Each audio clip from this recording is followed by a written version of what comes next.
आपल्या महाविद्यालयाच्या व सावित्रीबाई फुले पुणे विद्यापीठाच्या विद्यार्थी विकास मंडळाच्या माध्यमातून ज्या विविध प्रकारच्या योजना आणि विविध प्रकारचे उपक्रम घेतले जातात त्यामध्ये निर्भय कन्या अभियानाअंतर्गत महाविद्यालयामध्ये शिकणाऱ्या विद्यार्थिनींसाठी जो एक महत्त्वाचा ड्राईव्ह घेतला जातो, ज्यात निर्भयतेचे धडे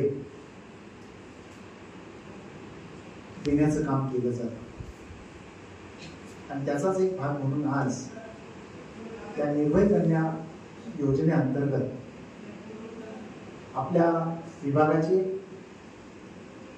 विभागीय पोलीस अधीक्षक माननीय विवेकानंदजी वाखारे साहेब या मंचावर स्थानापन्न झालेले आहे। या अभियानाचे समन्वयक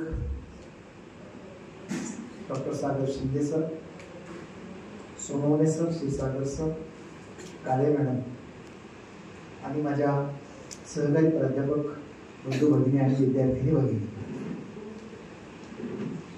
खरं तर वाखारे साहेब आम्ही गेल्या 2 वर्षांपासून महाविद्यालयामध्ये वुमेन्स एम्पॉवरमेंट म्हणजे महिला सबलीकरण हे सूत्र घेऊन अनेक गोष्टी सुरू केलेल्या आहेत।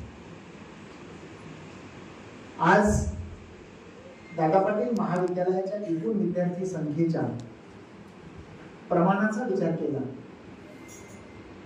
तर एकेकाळी स्त्री जर शिकली तर ती बिघडते असं म्हटलं जाणाऱ्या या महाराष्ट्रात आता चित्र बदललेलं आहे।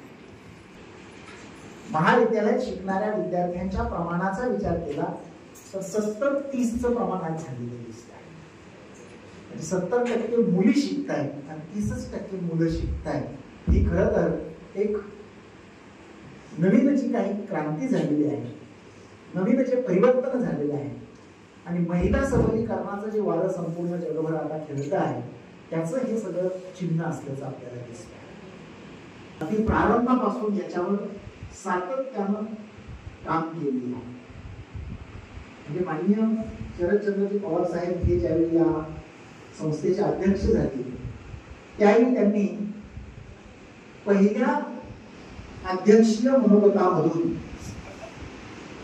असं सुतोवाच केलं की रयत महिला शिक्षणासाठी सर्वात आधी मोठ्या प्रमाणात प्रयत्न करणार आहे आणि त्याच वर्षी संस्थेची एकाच वेळी 3 फक्त स्वतंत्र महिला महाविद्यालय स्थापन आणि ग्रामीण भागातील शाळा, विद्यालय आणि महाविद्यालयांमधून मुलींच्या शिक्षणाला चालना देण्याचे अविरतपणे प्रयत्न केले जातात।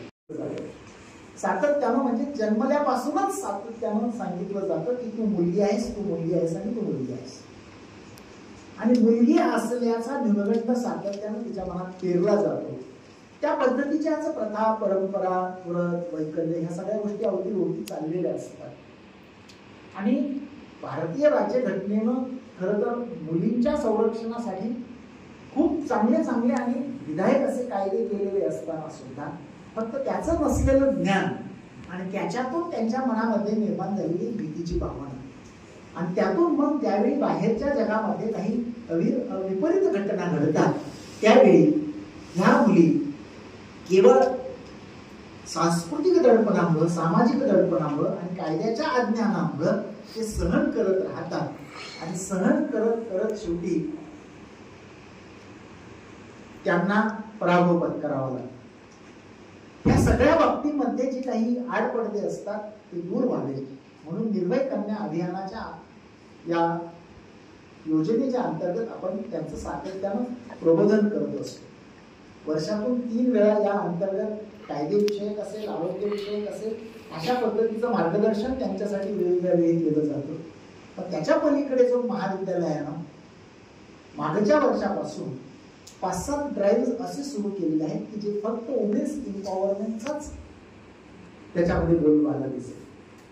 मग ज्यामध्ये आम्ही या ठिकाणी सुरू केलेलं स्त्री शिक्षिका साहित्य संमेलन असेल, आम्ही या ठिकाणी सुरू केलेलं हे निर्भय कन्या अभियान तर आहेच आहे, पण त्याच्या पलीकडे जाऊन विद्यार्थिनींच्या सर्वांगीण विकासासाठी जो उमेन्स एम्पॉवरमेंट सेल आहे त्यातून आम्ही तेजस्विनी मंच नावाचा मंच स्थापन केलेला आहे.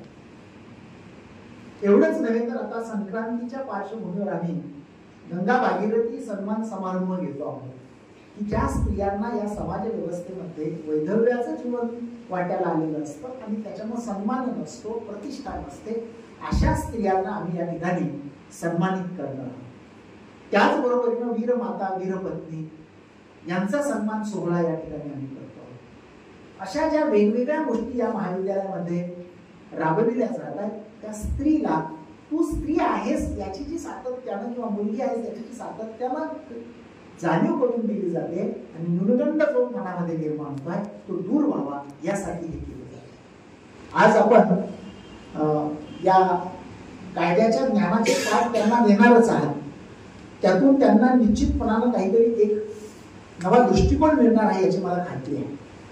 आणि त्यासाठीच मी पुन्हा आजच्या या समारंभाला खूप खूप शुभेच्छा देतो. आपलं मी महाविद्यालयाच्या दालनामध्ये महाविद्यालयाच्या वतीनं पुन्हा एकदा खूप खूप स्वागत करतो आणि थांबतो. धन्यवाद.